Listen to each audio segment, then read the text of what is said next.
Welcome back for another video tutorial. In this lesson, we are going to be going through Chapter 12 exercise, the motor housing. So let's go ahead and get started with this. So this is the larger part. So I'm just going to start a sketch on the XY plane. And I'm going to extrude this from the end. So I'm basically just going to draw this thing. I'm just going to draw the profile.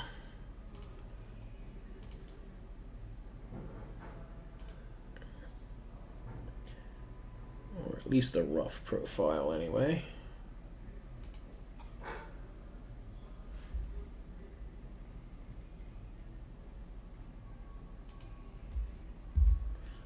Let me dimension some stuff just to get this thing to make sense, because I am way smaller than I need to be here. That's 1.5. And we have a radius here that is 5.0 diameter. It looks like that's 3.5 from center.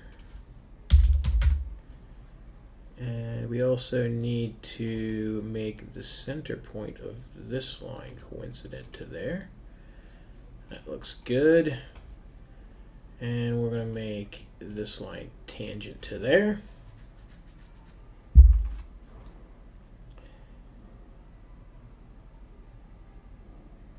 And that looks pretty good so far. Alright. So we got our line here, and I'm just going to come up till I'm in line with that one. Tangent, okay. Alright, next thing I'm going to do is put these fillets on a while. 0.5. Oh, I messed that up. 0.5. There we go. Alright, had that one. I'm going to trim this. And I'm going to start adding some constraints here. So I'm going to constrain that. I'm going to make this horizontal to this. And I'm not sure if that is perpendicular. It is not. And let's see what else we need here. So this is a good time for us to use our auto. Alright, not letting me move that. Let's hit apply.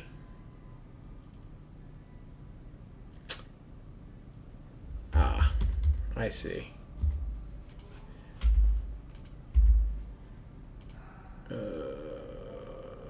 Dimension.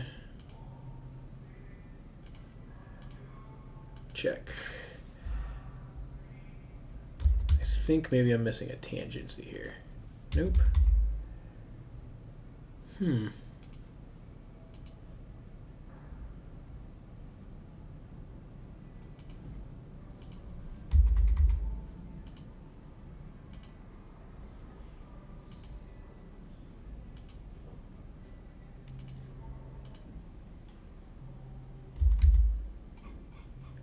Ha! So that line isn't connected. So that's what I was trying to figure out. So this line here is actually longer than it needs to be. So we need to trim that. Now we're fully constrained. Something wasn't quite right there. Alright, so we're going to finish that. And we're going to extrude. And I'm going to do mid-plane because I like to keep anything that's pretty much symmetrical. I like to keep it in the middle. This isn't actually symmetrical, but I still like to have that in the center if I can. It's 4.0. It's the extrusion. And let's go ahead and do this angle on here a while. Didn't want to do that. So I hit a node point. I didn't want that node point. And you can see there, once again, I didn't get the snap that I want. Delete.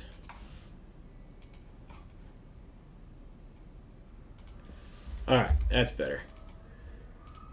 So I'll take an angle here of 20 degrees, and I'm going to dimension. Undo that. There to here. That's 2.0. And we're going to change this to 20. There we go. Hit finish. And I'm going to extrude this through all. And you can see there it gives me what I need. So I'm going to hit OK. And that looks good. Okay, next we're going to put some holes in here. Rotate this so I can see it the way I want. And those are 1.0 in diameter. 1.0. We're going to dimension these to the center. Make this in horizontal to the center. Between them, what do we have? 8 inches, which means it's 4 inches from center. And there we're fully constrained, and we're going to extrude those as well. Cut through all. Okay. All right, so our part's pretty close there. We can extrude this hole through if we'd like. I can either do that first or second. So if I do it first, then I just have to pick the faces of the inside of that hole, and I'll show you what I mean. So if I do a sketch here, I create this hole. Actually, I wonder if I can snap that. I might be able to snap. Yeah, I can. That's going to be 2.5 diameter. And we're going to hit finish, and we're going to extrude that the opposite direction. Flip it. And for this one, I'm actually just going to create a random number that I see it end in here. So for this, I'm going to make it like 3.0. And I am going to make it a cut and hit OK. All right, so now it's cut into there. It's not going the whole way through because it's not supposed to. Now when I go to shell this, and I pick this face, and I go 0.25, what I have to do is I have to pick these faces in here as well.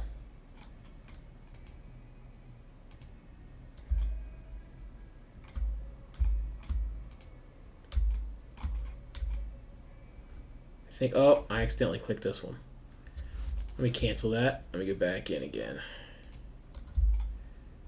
Shell, this one, that face, and that face. Okay.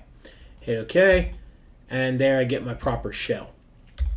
A slightly easier way to do this might be instead to move this below the shell. With a shell above. Okay, so I can't move them. So what I have to do is delete it, and I can actually move my end of part up here, and I can shell this ahead of time. So hit OK, and you can see there's my shell, and then I can move this down, and there I have my extrusion through now. And I don't have to pick those faces. The other thing is, if I did this second, I could just go to next and hit OK, and you can see it extrudes that hole in there. So a little bit easier. I don't have to guess on the amount that I'm extruding it. All right, let's name some of these. So I'm going to call it Profile Extrude. This is going to be Angle Cut.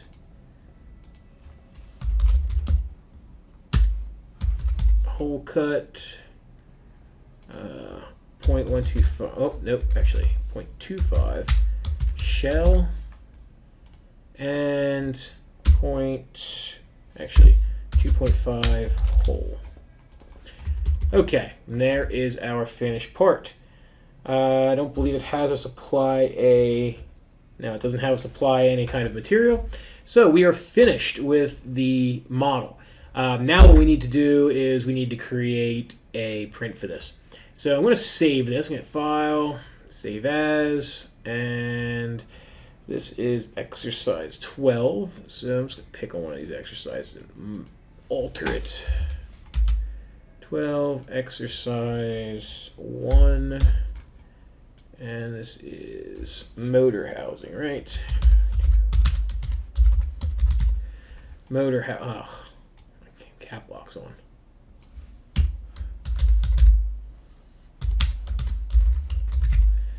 All right. That looks good. 12, exercise 1. And we're going to save that. Okay. Now I'm going to create a new drawing, Thaddeus Stevens template. And we're going to put our base view here. 1/4, let's do 2/5. See how that looks. It's pretty big. I might not be able to get away with that.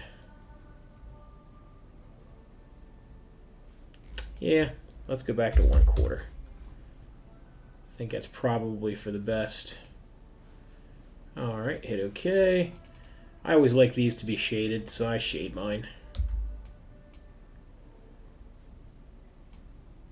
A lot of times you won't even see isometric views, but they're very helpful to a machinist. When a machinist sees this, it makes it a lot easier to interpret. Now for this part, it's pretty obvious, but when you get really complex stuff, a lot of lines, a lot of hidden lines, it can be a little bit difficult to try and interpret what you got going on there. All right, so let's add our dimensions. So I'm going to click here, 4 inches. We have our 8-inch dimension here. Our hole diameter. And our hole location.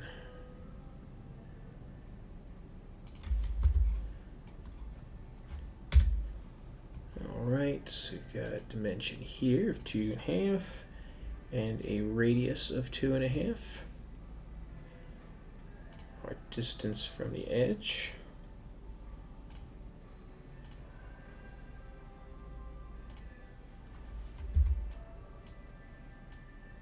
Slip that over.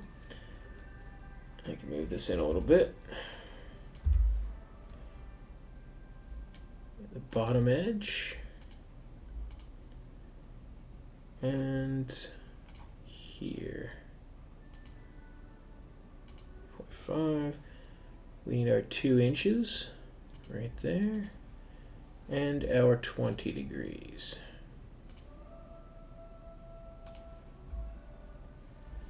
I can do it like that.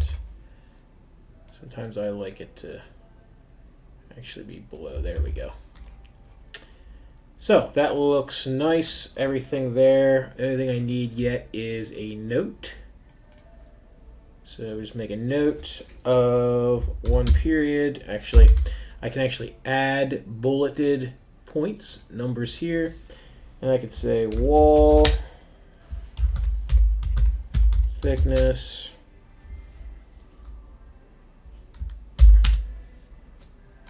0.25. It's actually supposed to be there. Okay, that looks good. I'm gonna make this a let me see how it looks. Yeah, that's the right size. So I was just thinking about maybe changing the size of that note, but that's just fine. Down here, you notice that this, basically the name, the drawing number, overlaps the edge, and I'm also missing some stuff in here. So let's go back. And let's go to properties, and let's first off make my name fully capital, Sim 228. I always put the course number in for the title.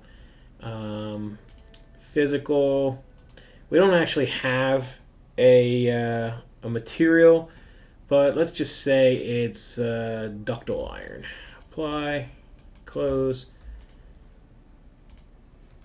And they were filling that in. Now we got to get this drawing number to fit in there. So what I'm going to do to do that is I'm actually going to right click and hit edit definition.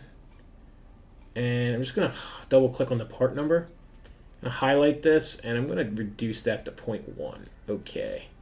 Finish. Yes, I want to save it. All right, so it made it better. It's not quite there yet. So let's go try that again. Oops, that's the sheet.